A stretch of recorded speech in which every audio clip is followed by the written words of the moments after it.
Exact opposite of play 4. Play 5 is, play 5 is a voter who's not in the register, can prove where they live, but can't prove who they are. So this is, usually voters can prove who they are first, right? And then have to prove where they live. But this is a situation where a voter comes into your polling place and they're not in your book. Okay, so your team's going to send you down to you. And before you do anything, you're going to get their address verbally just to make sure they're in the right spot. They may need to go down to see Janet. They need to go down to see Renee, vice versa, right? Okay? Once we got that sorted out, what are we going to ask the voter? Are you registered in Polk County? If they say yes, you call me. No or maybe, we begin provisional ballot processing. And we ask the voter, do you have a valid form of ID? I don't. Shoot. I don't have it on me. I have nothing to prove where I am. That's okay. How about where you live? Can you prove that? Yeah. I got like 5 bills on my cell phone. Pick one. Pick a card, any card. Okay, well, how about your water bill? So that water bill on his phone says his name and address on it, right?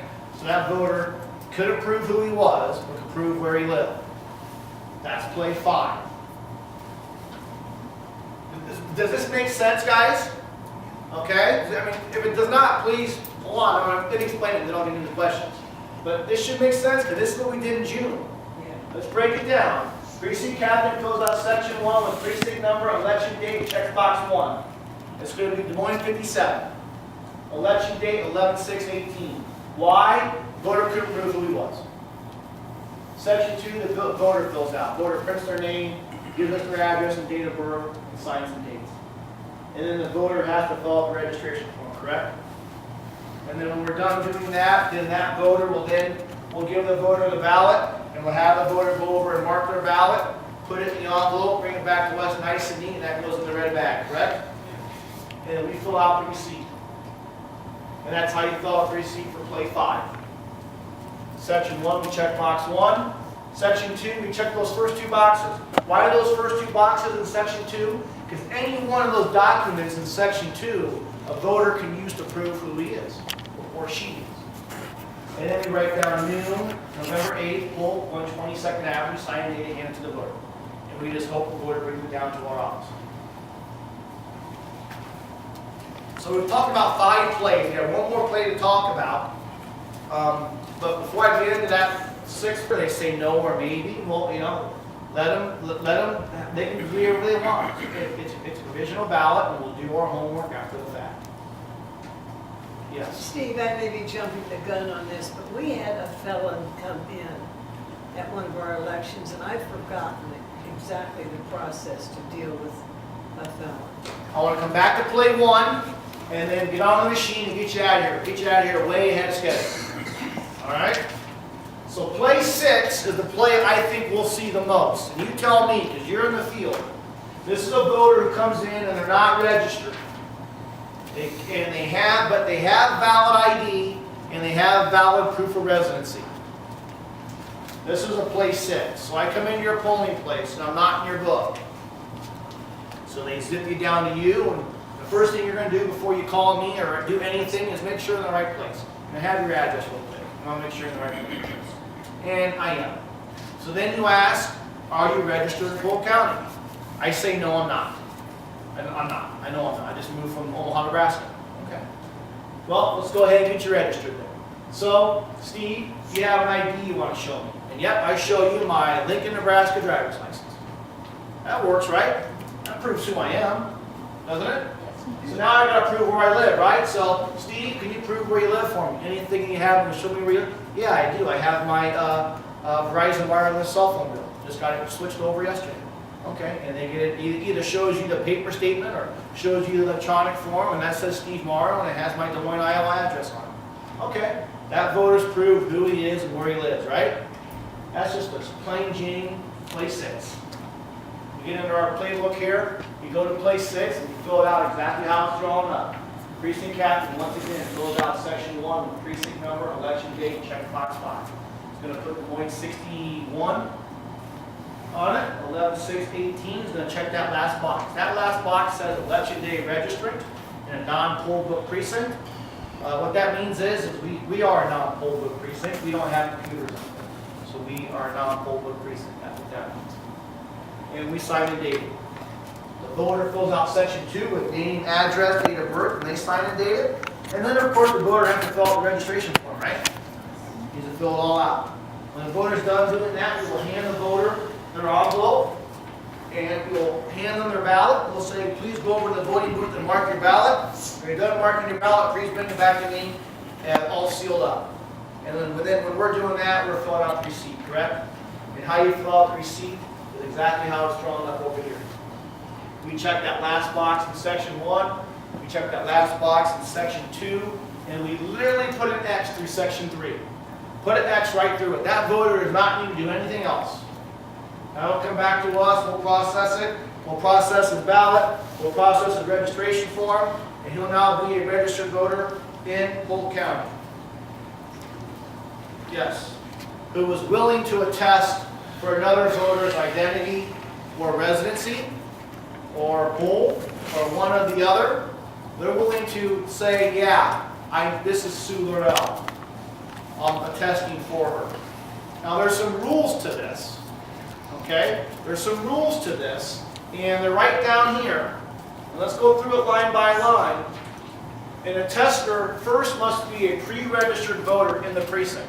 That means if I'm going to be an attester for Sue, I have to be a pre-registered voter in the precinct that Sue's trying to vote in, which means I got to be in your black book, right?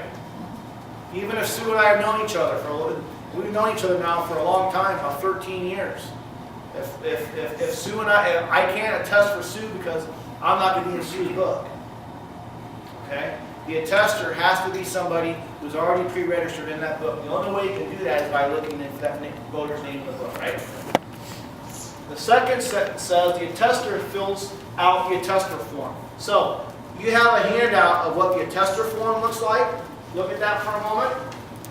You have a notepad full of these.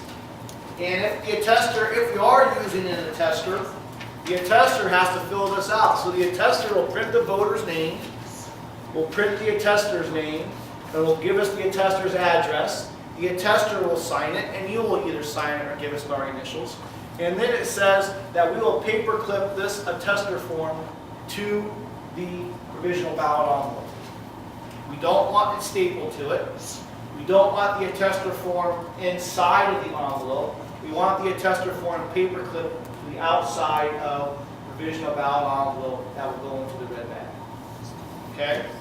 I know some precinct captains, I know this because we're seeing it, they bring their staplers, and we appreciate it, and I know what you're trying to do, but you got to understand what we're trying to do the next day. Is we are separating and sorting, separating and sorting, separating and sorting, and scanning, and scanning, and scanning. And those staples come in, they get to be a little sticky wicket when you try to put them through a high-speed scanner, right? So if things come dislodged in the red bag, no worries. We can go through the red bag and match names. One thing I did mention on here is an attester also has to show a valid form of ID. So if I'm going to test for Carl, and I know it's Carl. Carl might have been, I watched him about take his foot off last week with the chainsaw. I've known Carl for a while. So if I want to test for Carl and I'm in the book, I'm good. But I also have to show the precinct captain or poll worker that I am who I am. And then once I've done that, I can fill out this attester form. And Carl will go ahead and fill out the provisional ballot envelope. Now, what envelope do you fill out? Now, what play do you run? The play you run is based on what the voter has for information. If I have my driver's license and no residency, then it'd be a play 4. If I have nothing, it'd be a play 3. If I, so it'd be whatever play it is, and then we paper clip that attester form to the envelope, and that goes into the bag. Does the attester have to come from the same precinct? Yes, has to be a pre-registered voter. The attester has to be in the book. In the book. Okay, got it. Has to be in the book. So 57 couldn't do a 56. Exactly. Got it. Even though you're in the same building. Very good. Now, attesters for a moment. We have a lot of these in June. No. If you might have one or two. And this might be something that, this is something that we don't do all the time. So, Sally might want to call down. She might want a little bit of reassurance on how to do this. That's something that we have no problem with. Something that you very rarely do, we'll walk you right through it. Okay? So they don't have to bring, say I moved in with my daughter. Yeah. And so my daughter's attesting. Yes. So I go to her precinct Yep. and do that. Yep. Then I don't have to bring anything down the next day. Good question. You do not, because your daughter attested for you. The question was, does a voter still need to bring something down to prove who they are the next day? No. And we have, and look at the receipt for the attester. So after we've done the attester, look at the receipt we give the voter. Look at the receipt we give the voter. So even though we're filling out the attester form and we're paper clipping this to the envelope, here's the receipt we give the voter right here. We check the last box in section 1, election day registrant. We check the last box in section 2, no documentation necessary, and we cross out section 3. Mary's daughter attested for Mary, so Mary does not need to come down and prove us anything. She's going to be a registered voter for that next election. Okay? Please listen, this should make sense. Let me explain play 1. Remember, there's 2 types of play 1. There's the green voter play 1. Here's the green voter play 1. It involves the same play. Here it goes. You ready? Steve Morrow comes into your polling place. Your team looks me up. I'm in your book. I'm in your book. I'm a green voter, right? Your team has me verbally verify my address. And I give them something that does not match our record. That's a problem, right? So your team alerts you. You got a voter down here in the book, different address. So you have that voter verbally give you your address, my address. We check the address library. If that address keeps me in your precinct, it keeps me in Des Moines 54, we are good to go. That voter signs the book, right? Green voter. And they fill out play 1. And we all make sure we fill it out exactly how it's drawn up, right? Zach, any questions there? And that voter gets a vote on the machine, right? So there'll be an empty envelope in here with the letter COA up top, correct? Does that make sense? That was just like in June. Excuse me, I spit out something. That was just like in June. And in the envelope in the red. Yep. All we're doing here is using the registration form on that envelope to change the voter's information. Play 1B. Voter comes in. I come in. Not in your book. They alert you. Got a voter coming down. Peggy, not in the book. So, before you call me, I would just double check they're in the right spot. Right? And you might want, and this is where not only they have to prove where they live, but they got to show you. So you might want to ask for the verification first. Once they have that, you verify they're in the right precinct, then you ask them, are you registered in Polk County? If that voter says yes, you stop and you call my number, and I'm going to verify for you if they're registered or not. If I say yes he is, he's actually registered over there at Edencrest, but now you're telling me that he has proof over there at Des Moines Playhouse, and that's a play 1. That's a registered voter, I've told you, that has now changed their address, and they can now vote on the machine. You fill out play 1, and that envelope goes into the bag with no ballot inside of there, with COA up top. Requires a little bit more for us to do, but they say we have to allow those voters to vote on the machine that day. Okay? Is that clear? So I write that on the outside of the envelope too. You just write exactly how this envelope is, exactly how this looks. Okay, this is the envelope. Yes. Okay, great. That is the envelope. Each one of those plays is the envelope. Which is why when we had this playbook with us Yep. this time Yep, around, that'd be well, great. we'll just look at this all the time. All right? We're going to talk about it again next week. But is there any questions there? Third is stop and ask me. I want to make sure we understand each other. I'm not trying to snowball you. I'm not trying to bamboozle you. I want the voters to vote. I want voters to vote. Rather see them vote on the machine than vote provisional as an election official. Okay? Yes? So the only time we should ever send them away is if they need to go vote in a different place. Exactly.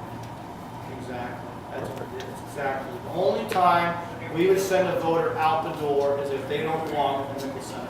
They belong at Franklin Baptist Church. Then you have them call our office. And all we're doing, hi Mary. Hi, And all sorry. it's okay. And all we're doing is we are asking you to plug the extension cord into the wall, and that turns the power on. And when we do that, we're just following the instructions. We're pressing done on the touch screen and continue on our OBI handicap device. We're doing a great job with that. Are there any questions with that at all? Okay, you feel pretty comfortable with that? Just done and continue is all it is, and we'll spend a few more minutes on it next week, but I just want to spend, that's all basically I want to touch on today. Are we good with that? It's continue and done, right? Okay? An address library. We talked about it last week. We talked about the address library last week, but we didn't really get too much into it. In your handouts, you have an address library. I want you to pull that out, please. You will find your address library in your brown bag when you come see me next week in this blue binder. And this blue binder is an address library, and this is what it looks like. And I apologize right away for how small the font is. Can't make it any bigger. I used to laugh at these things, these magnifiers that are in our supply bags. I thought they were the biggest joke in town until my eyes started going south. And now I find myself using this every now and then at my desk to help me look at some small font. These are good tools to use for something like our address library. But this address library is very important. It's broken when you get these next week. They're going to be broken down geographically by where you're working. It's not going to be a county-wide address library. Okay? If we were to give you a county-wide address library, you might not be able to hold it. It'll be that thick. So broken down by geographical area, and how you want to read this, how you want to read this spreadsheet is when a voter gives you their address, the first thing you want to do is see if their street name appears in your address library. See how it's broken down into several columns here? That's where it says street column. It has all those street names and numbers. Your address Granger area could be a new development, could be a new street, and it's not in our address library. Or just like last year, we have it broken down into house numbers, house 1 and 2, and it's broken down into either all, even, or odd, right? Houses on the even side of the street, houses on the odd side of the street. Believe it or not, there are precincts out there that on the even side is one precinct, and on the odd side is another precinct. Okay, so don't ask why, I don't know. That's just the way it is. And then by looking up the person's house number, you can take it all the way down to the column where it says precinct. That is your answer. That is what we're looking for, the column that says precinct. Because that precinct number will tell you which precinct the voter has to go vote in. And then it also has the name of the facility and the address to that facility.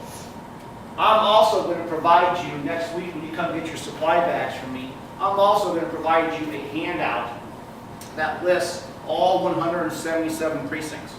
It's going to start with Alleman 1 and end with Windsor Heights 3. And they'll have all of the precinct numbers, the name of the facility, and their address. Much easier to read than this spreadsheet here. But this is what we have to use to determine whether or not a voter is in the right polling place. Did anybody use this at all in June? Do you find it useful? Okay, this is a good tool. This is a tool that I will spend time talking to your team with starting on Monday. They requested to learn how to use this, so if they request, they shall receive. So we're going to spend time next week talking about address libraries. So maybe your poll workers can step in and help you finding an address if you're kind of in a situation where you're helping another voter. All right, and this happens every time. A voter comes, they know they moved, but they come to their old polling place Yeah. because they say they haven't changed their address with the county office yet. Yep. So then, would you make it very clear what we're supposed to do? If they're admitting that they moved and they now live in such and such an address. Let me get to that. Okay. Let me get to that. Yes. When you speak to the other people, I would just emphasize, if I could, for you, please, the even and odd. Yep. Because we got people transferring over to our precinct. Yep. From another precinct that needed to go back to their original. So I want to start out with, I want to give you a couple of street addresses here.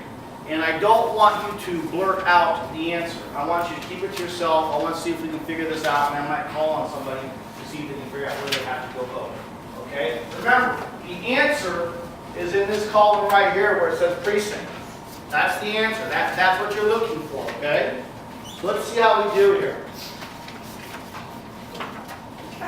If I was to say, this is very easy. If I was to say 5251 Southwest 63rd Street. 5251 Southwest 63rd Street. First you want to find, is there a 63rd Street on your address library? And if there is, you want to see if there's a Southwest 63rd Street in your address library. And if there is, then you want to see if the house number 5251 falls into that range. And if it does, take it all the way over to the precinct. And does somebody want to tell me where they have to go vote? 82. Everybody see that? Yep. Okay, so everybody said 82, which all of my training sessions say 82. I want to get you into a habit of talking like this, Des Moines 82. Okay? Because we have, believe it or not, a Des Moines 1, an Altoona 1, a Clyde 1, a Bonnarant 1, a Pleasant Hill 1, an Urbandale 1, a Windsor Heights 1. I'm probably forgetting something. So if somebody says precinct 1 or 1, that could be anything.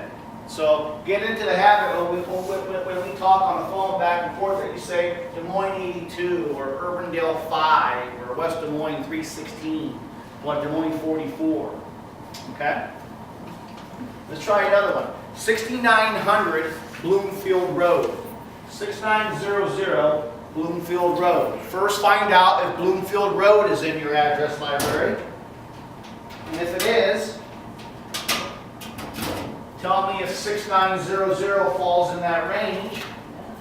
And then take it all the way over. And somebody want to tell me? Awesome.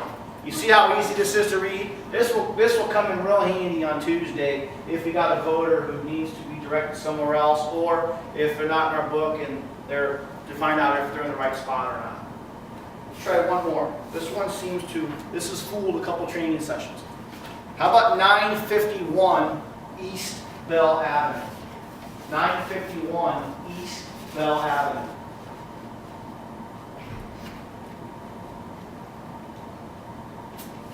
Anybody? 170. Very good. Everybody get that? A couple of my, so you guys are doing better than most, because a couple of training sessions, there's a lot of Bell Avenues up there, isn't there? Okay? And so they were not finding that prefix, and they were giving me like a Des Moines 53. So make sure that they give you a prefix, make sure you see if that prefix is in there, and that'll take us to the right polling. I'm not going to spend a whole lot of time talking about this too, but I just want to quickly go over what we discussed last week. And last week we focused on our green voters, right? Remember where our green voters are? Pre-registered voters in our black book, precinct specific. Green voters get a vote on the machine, yes? Okay, and the green vote on the machine.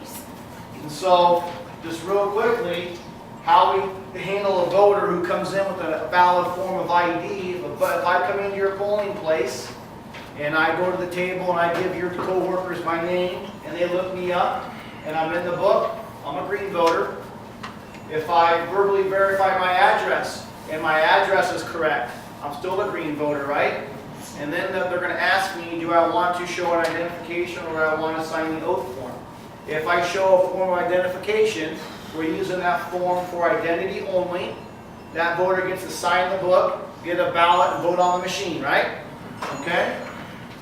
If a voter if the voter does not have their ID on them, they forgot it at home or left it in their car or left it at a friend's house or what have you, if they're a green voter, if they come in and they check themselves in and they're in the book, and they verbally verified our address, that's correct, but they forgot their ID, they can go ahead and sign this oath of identification form, correct? They are green voters. They get to sign this oath form, they get to sign the book, and they get to vote on the machine. And we'll keep a running pile of these behind us throughout the course of the day. Okay? This is all poll worker stuff. You should be able to, hopefully your team should be able to do this on their own next week or in 2 weeks. If a voter refuses to show an ID, hopefully we don't have too many of those, but if a green voter comes in and they check themselves in and they verbally verify their address and then they give you a stink about this is a stupid rule or a bad idea or what have you, they want to let off a little steam, okay? Hopefully if we give them 30 seconds to vent their frustration, hopefully they will show us their ID or sign the oath, one or the other, and then they get to sign the book and vote. If we get into a situation where they don't want to do either, we're not going to send them out the door. We're going to try to get that voter to call our office so we can maybe tell them why we're doing this. I don't think we'll run into too many of those because I just don't see that happening very much on my end of the phone. But that makes sense, right? Okay. Another situation we talked about last week, and I'll really talk about this next week with your team, is when a green voter comes in and they're in the book and they verbally verified their address and it's correct, but then when they showed us their identification, they happened to notice that the address on the ID was different. Remember, that's okay. We go with the address that's verbally on our record. So that voter, we hand that voter's ID back, they get to sign the book, bada boom, bada bang, and they get to vote on the machine, right?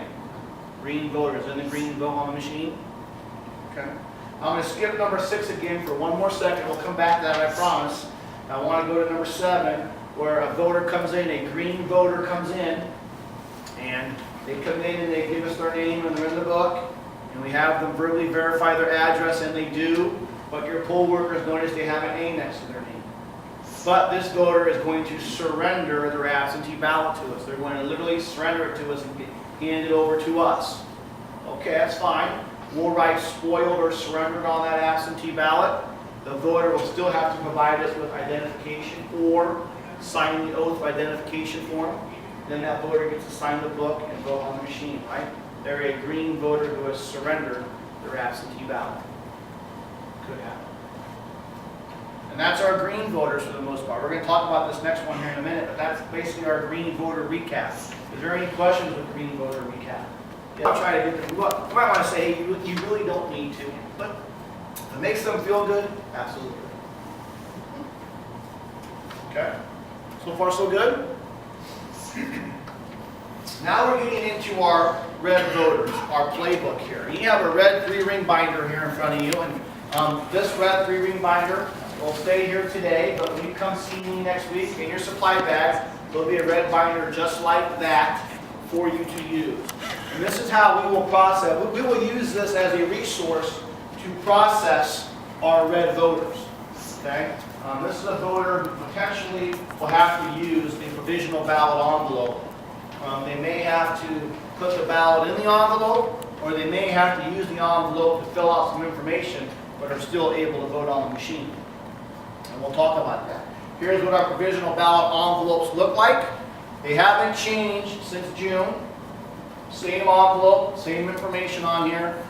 Based on what the voter is telling us, or showing us for that matter, is how we fill it out. And that's where this playbook comes into play, okay? So I want to get into this playbook. And before I get into the playbook, I want to, on the inside cover of your playbook, you have a precinct captain provisional script. So we put together a little handout for you. It's a little script that you can keep by you. It's kind of a little, I call it a cheat sheet more than a script. It's just kind of letting you know what these 6 plays are. And there's 6 plays in your provisional ballot playbook. Play 1, which we'll spend a lot of time on this afternoon. Play 1 is a voter who is changing their address. This could be a voter who's already in your book who's changing their address. And if that's the case and they're still in, their address change still keeps you in your precinct, we'll piggyback off this registration form to change their registration. And because they're a green voter, they get a vote on the machine, right? Just like in June. Did anybody have any voters in June that were in your book, so that we knew they were registered, right? But when they gave us their address, they gave us something different. But when we checked the address library, it still kept them in your precinct. And Carl had one, Maxine had one, a couple. So these voters get to continue to vote on the machine. We're just piggybacking off of this registration, off of this provisional ballot envelope, and using the registration form to change the voter's information. That is one type of play one. We have a second type of play one, where, and we'll talk about this, where a voter is registered somewhere else in Polk County. So they're not in your book, right? And they happen to be in your precinct, and they are changing their address. And their address has put them, based off proof of residency, has put them into your precinct. That is also a voter who gets to vote on the machine. That is something different that we didn't do in June. We'll have some, now there's no way that you can know some of this stuff, so that's where some new techniques come into play, which we'll talk about here in a moment. Will you say that again? Right? Yep. Just say that, just say what you just said. You bet. So we have play one. Call it play 1A and play 1B. Okay, Play 1A I got that one. hasn't changed. We'll talk about that again. Play 1B is when a voter is pre-registered in Polk County. They are registered in Jefferson 1 precinct. All right, that's where the name appears in the book. And they come to Des Moines 56 because they have moved into that area. And this voter has done their homework and has realized that's why I have to vote. So they come to your polling place, and they're not, and their name is not in your book, is it? No, It's in Mr. Juergen's book. right. So they're going to come and they're going to be in your book. They're going to come and say, hey, I want to vote. They're not going to be in your book. Now we need to determine who this voter is. Is this voter registered, first of all? You don't know that. So we'll talk about that. And if they are registered and they are in the right precinct, that voter gets to vote on the machine. And we'll talk about it. I'm just kind of explaining what's going on here. It'll make sense here in a minute, okay? I promise. Steve, if he could vote on the machine, what's to say that he can't vote in my precinct and then go over to Jefferson and vote in that because he is in the book? There's nothing to say that voter can't do that. There is nothing to say that voter can't do that. There's nothing to prove, there's nothing to say that. There's nothing to say that. But I will tell you, and we get stuck on this a lot, and we can't. We can't get stuck on this. First of all, we can't control what a voter is going to do. No more than you can control what I'm about to say. Okay, so we can't worry about what a voter is going to do. We'll only worry about what's in front of us at that moment. What I will tell you guys is that in 13 years, we have never seen this. I have never seen this happen. I have never seen a voter in Des Moines 20 go over to Des Moines 63, register to vote, and then either turn around and go back to Des Moines 20 and do the same thing. Because we'll see that. We will catch that on voter credit. But if he's not in the book, he has to vote a provisional ballot, doesn't he? Not anymore. I'm going to explain that. He's got to be patient with me and let me explain it. But you guys cannot be worried. You can't sit here and fret about whether or not a voter is trying to vote twice or do something. You can't worry about that because first of all, you don't know, and second of all, it's completely out of your control. It's completely out of my control. All we can do is just follow the guidelines and do what we need to do.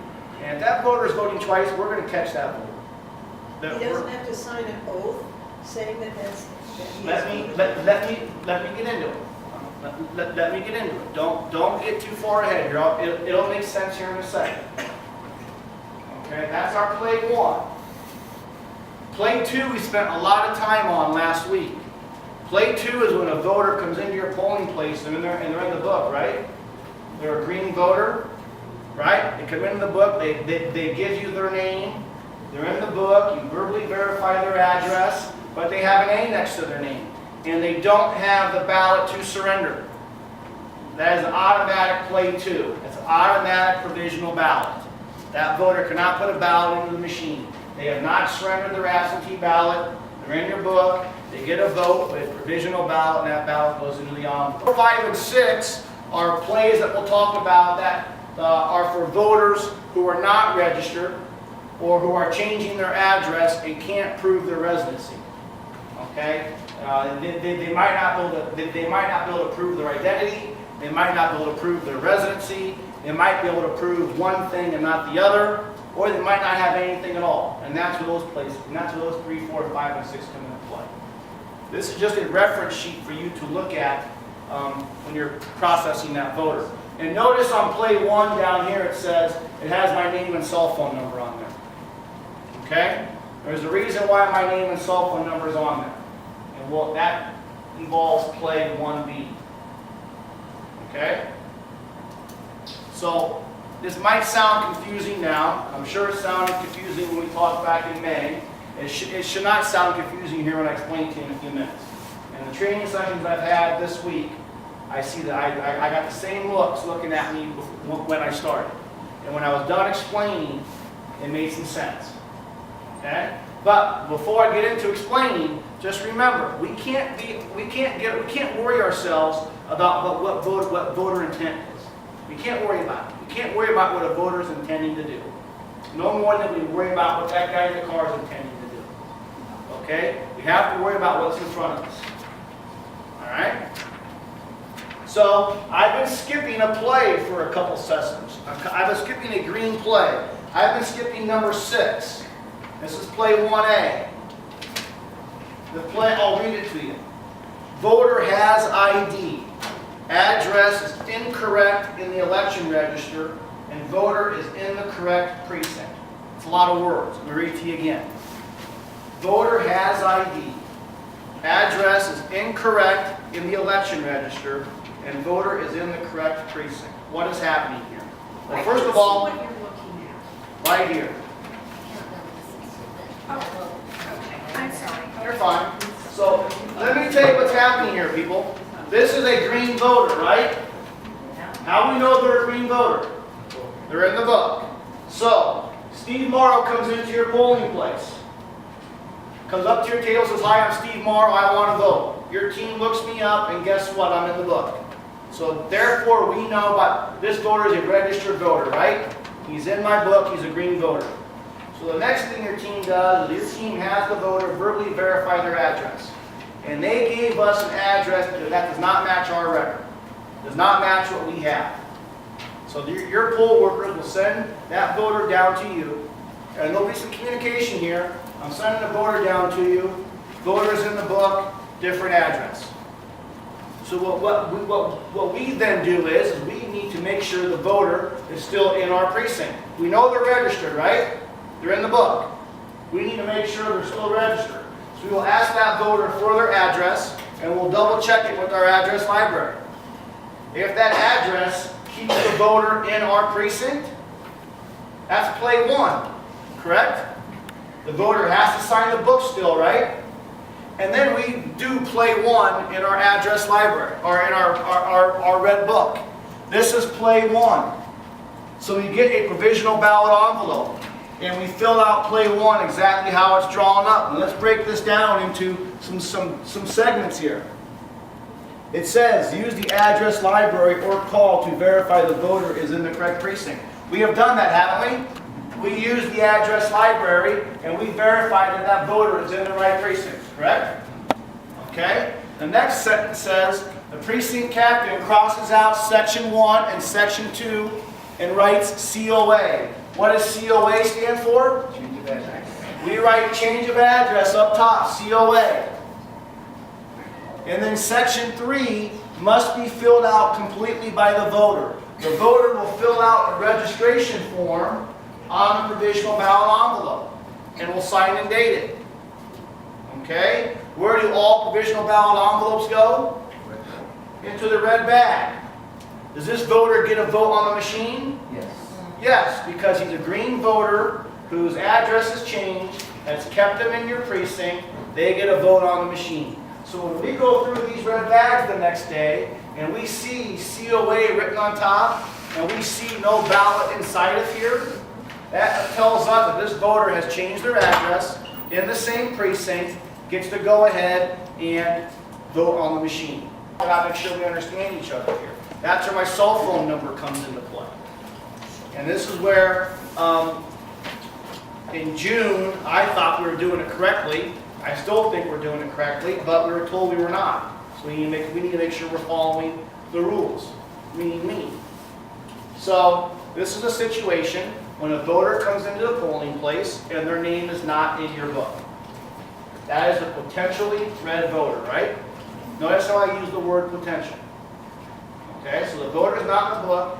Your team sends you down to me, hey, I have a voter here, his name is not in the book. Okay, so what you want to do before you do anything is let's make sure this voter is in the right polling place. So let's get the voter's address and just make sure he's our problem. He could be somebody else's problem, right? So the address he gave us is our problem. So he's in the right polling place. So now, according to your sheet here, it says, if the voter is not in the black book, ask, are you currently registered in Polk County? You see that right there? Does everybody see that? We will ask that voter, are you currently registered in Polk County? If that voter says, yes, I am registered in Polk County, you have no way of knowing that, do you? If you're to print out voter registers for the entire county, you're talking about 5,000 pages per precinct. Just can't do it. So what we're asking you to do in this situation is to call me on my cell phone and say, I have a voter here, he says he's registered. I'll be able to tell you real quick whether they're registered or not, somewhere else in Polk County. If I come back and say, yes, he is, he's actually registered in Crocker 1, okay? But if he's in your polling place, he needs to verify residency. So we will ask that voter to verify residency. And if he does, if that proof of residency puts you in your polling place, that's play 1. That's play 1. We get in our playbook, we flip to page 1, and that voter fills out play 1. We use the address library or call to verify the voters in the correct precinct. You called me, right? And I told you he was registered, and you looked in the address library to verify he was in the correct precinct, and he showed you something. And he showed you something that proved residency, correct? Okay? This is play 1. Precinct captain crosses out section 1 and section 2 and writes COA, change of address, correct? And then the voter fills out the voter registration form. And that goes into the red bag. And this voter now gets to vote on the machine. Now, the only way you know whether a voter is registered or not is by asking that voter, are you registered in Polk County? And if that voter says yes, then you're going to call me real quick and I'm going to tell you, yes he is or no he's not. If he is, and he's in the right polling place, and he proved residency, he gets to vote on the machine. If I say no he's not registered in Polk County, or he's not registered anywhere at all, and now we get into a same-day registration situation. So I'm going to start you down the right path.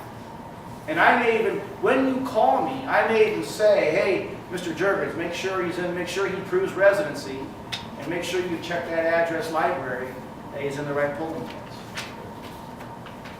Okay?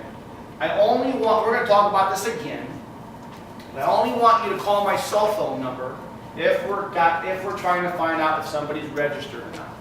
Any other situation you have, you call that main number that's all over our handouts, and they'll be able to assist you. And that's going to be my job on election day. I'm going to be sitting there, and I'm going to be helping you guys out determine whether or not a voter who's come into your polling place is not in the book, whether they're registered.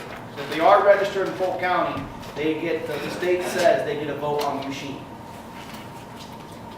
Does that make sense? We're going to talk about it some more.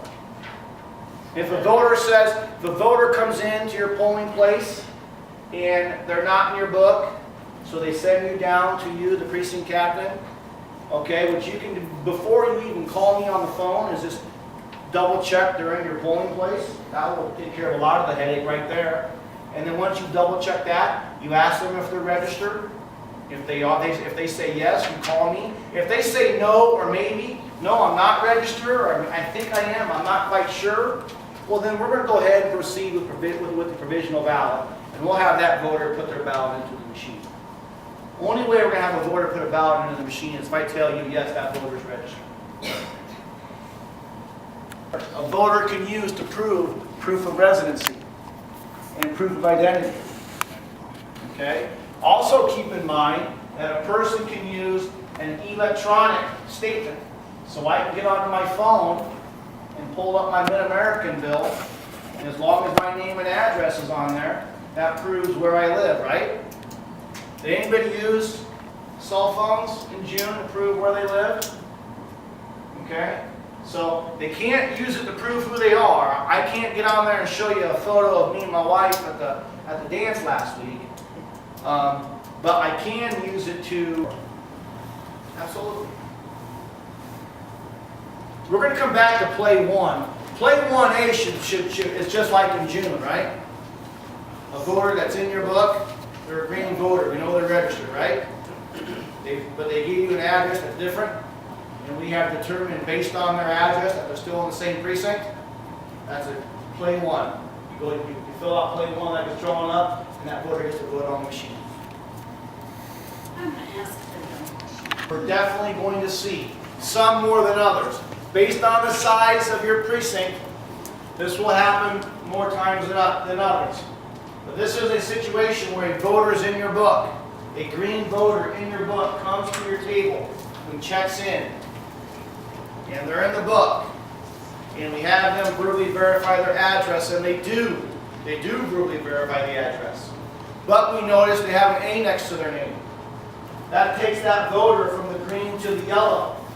This is a voter who has an A next to their name and does not have the absentee to surrender. This is an automatic provisional ballot. This voter cannot put a ballot into the machine. This does not require you to stop and call our office for instructions. If the voter is not happy with what's going on and they want clarification, then the voter can step out of line and call our office, and we'll explain it to them. It says it right here on our green sheet, red sheet. If you're not in the register, or if you have an outstanding absentee ballot, you will use the provisional ballot envelope and receipt form. So anybody that has an A next to their name and does not surrender that ballot to us, that's play 2. So you go to play 2 in your playbook, precinct captains, and you fill it out exactly how it's drawn up. Let's break it down into sections again. Precinct captain fills out section 1 with precinct number, election date, checks box 3, signs and dates. So we put Des Moines 56 for the precinct name. We put the election date 11/6/18, and we check the third box. The third box says absentee voter with no ballot to surrender. This is a voter that has no ballot to surrender to us. Section 2 says the voter will fill out section 2, print their name, address, and date of birth. So the voter will give us their name, will give us their address and date of birth, and we'll sign and date it. Now, does the voter have to fill out section 3, the registration form? No, why not?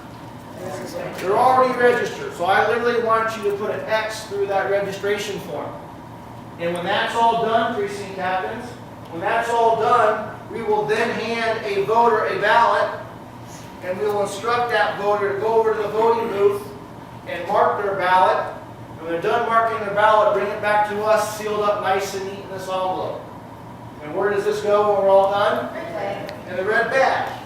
And then what are we doing while they're doing this?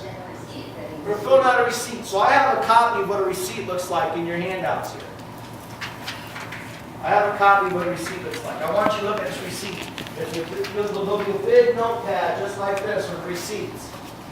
And I really don't want you to think about this. I really don't. I really just want you to react. I really want you to go to play 2 in your playbook, get out your notepad, and fill out the receipt just like it's drawn up. We put the voter's name up top, and we check box 3 in section 1. Absentee voter with no ballot to surrender. In section 2, we check box 4, no other documents necessary. There's nothing else the voter needs to do in order for their ballot to count. And I literally want you to put an X through section 3, and then sign and date it. And we'll hand that to the voter. And that will hopefully reassure the voter that, listen, as long as we don't have your original absentee ballot in our possession, this one in the red bag is going to count. Okay? This is going to happen on November 6th. How many times? I don't know. Depending on the size of your precinct, it might happen 5, could happen 10, may happen more than that. But this is an easy play here. Does not require you to do anything but follow play 2. Did anybody have any play 2s in June? A couple? Were the voters okay with it? Did they understand? We can't let the ballot go on the machine here. Has to come back to our office for processing. Answer a question that Janet had about documentation and so on and so forth. So plays 3, 4, 5, and 6 deal with voters who are not registered and either have some documentation, all documentation, or no documentation.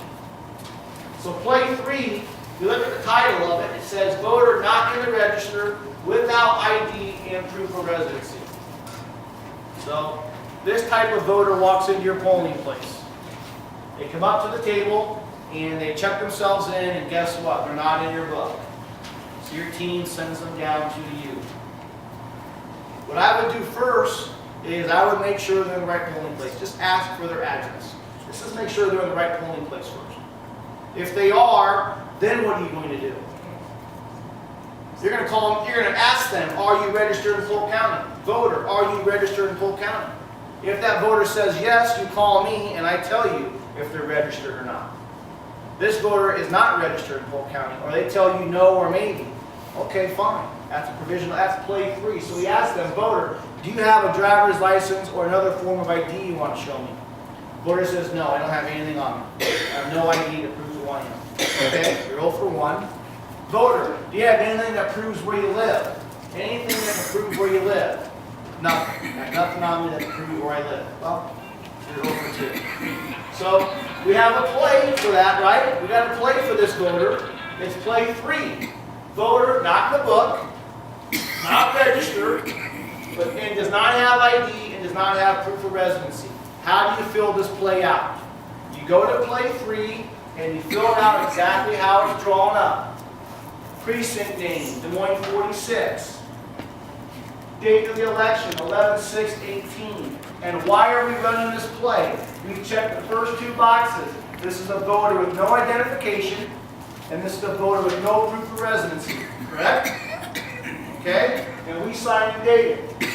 The voter then proceeds to fill out section 2 with their name, address, and date of birth, and they sign and date it. And now we have to have the voter fill out the registration form, right? According to our records, they're not registered. So they have to fill that out. And when they're done filling that out, they're going to come back to us, and we're going to give them a ballot. We're going to say, voter, go over to the voting booth and mark your ballot. When you're done marking your ballot, put it into this envelope nice and neat, and bring it back to me. And we put it into the red bag, correct? And while we're doing that, what are we doing, you think? We're filling out the receipt. And so you get to your notepad again. No thinking, no guesswork. You go to play 3, and here's how you fill out that receipt. And if you look at your receipt, it'll tell you the boxes we're checking. In section 1, those first 2 boxes. The reason why, voter had no ID, voter had no proof of residency. Section 2, we're checking those first 3 boxes.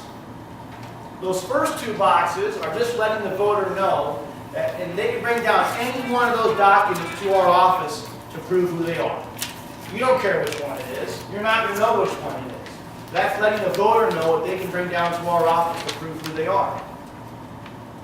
Checking that 3rd box in section 2 is letting the voter know they can bring down any one of those documents to prove where they live. You don't know which one it is. You don't care which one it is. You're just letting the voter know that's what they have to do to prove where they live. And then we write down in section 3, noon, November 8th, Polk 120 2nd Avenue. And we hand it to the voter. And now it's up to the voter to come down to our office by noon on the 8th to provide us with those documents. If they do, we'll process it, and that ballot more than likely will be counted. If they do not, then obviously we can't count that ballot, so it'll be rejected, and we'll send that voter a letter in the mail rejecting that, by the reason why. One of the questions I've been getting all week long is, what is the percentage of voters who come down with their stuff after the election? And I don't have a good answer for you on that one. But what I will tell you, what I did notice in June, is a handful of voters were actually beating the red badge down to our office. Okay, so they were at your polling place doing this stuff, and then they were coming down right away, providing us with the documentation that they needed, even though the red badge was still at your polling place because it's still election day. It got to be, which is good, it's great. And it got to be a point where we had to photocopy everything and put it in a box and send it off to the side because we had to wait for the red badge to come back to figure out where it belonged to. So it's up to the voter. At the end of the day, we don't care, right? You don't care, you're probably going to forget about it. I'm not going to see it, I'll be doing something different on November 8th. But this receipt lets the voter know what they have to do in order for their ballot to be accepted. That is an example of a voter who comes into the polling place, not in your book, not registered, cannot prove who they are or where they live. I'm going to go on to play 4. Okay? So play 4 is a situation where a voter is not in the register, has ID, can prove who they are, but can't prove where they live. Okay, so this is the play 4. So a voter comes into the polling place and they're not in the book. So your poll workers are going to drag you down. They're going to say, hey, you need to go see the precinct captain. And they're going to say, voter coming down, not in the book. What I would do first, good practice, is before we do anything, is verbally get their address. Let's just make sure they're in the right spot before we get into this process. Once we figure that out and they're in the right spot, the first question we're going to ask them is what? Are you registered in Polk County? And if they say yes, you will call me on my cell phone for verification. Because if they are registered in Polk County, and as long as they can prove residency in your precinct, they get a vote on the machine, right? Right? Hold on. Right? So in this situation, the voter says, no, I'm not registered, or maybe I am, or you call me and I say no. He thinks he is, but he's actually registered in Dallas County. Therefore, he needs to re-register in Polk County. So this is a situation where we have to have the voter do a provisional ballot. And this requires dialogue between you and the voter. And the first question I would ask the voter is, do you have a form of ID you want to show me? Yeah, I have my passport. Okay, fantastic. I look at it, and that's him. But passports don't have addresses on it, do they?